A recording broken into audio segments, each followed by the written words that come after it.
Na-jack na yung barko, na level na siya sa sa railings niya. Yan sa ibabaw. Shout out kay Sir John Mar from Solid Gym, Lloyd Gimal from IMC 21, Sir Arnel EG Alipaw from Vitzer Bolbok. Na kita na yung rudder niya, tapos yung propeller niya. I-level na siya dito sa railings. Dito sa railings. Papunta yan, dalhin doon sa likod yun. Patras doon niya yung final position ng barko si Morita Carguan.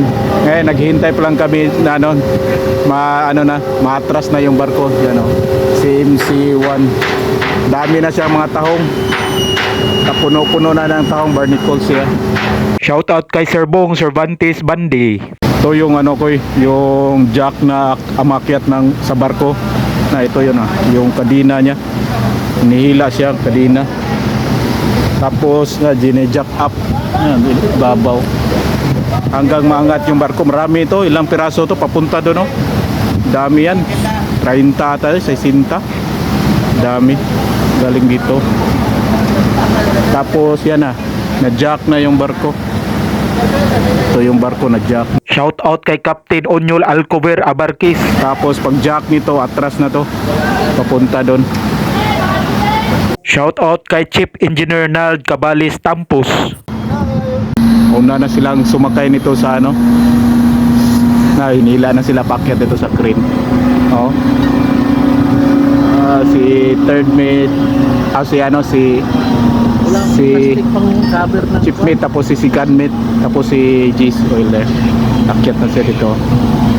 Yan crane. Cover ng pan ba? Yung Rescue boat. mula na, sakay na tayo nito. Tapos na natin ma-check yung ilalim. Yan, ilalim, sakay na tayo dito.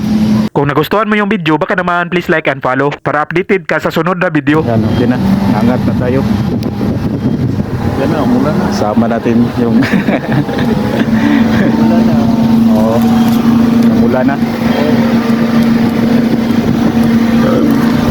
Yan, dito na tayo. Dito sa Morita Carguan, mula na.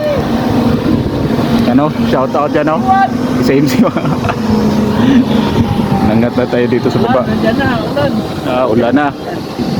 Akyat na tayo. Okay, thank you very much. Thank you for watching. Sharing is caring. Peace, ingat, God bless. Mula na. Ayan, okay. Baba na. Yan, dito tayo. Okay. Yun lang. Salamat, boss. Thank you. Salamat, sir.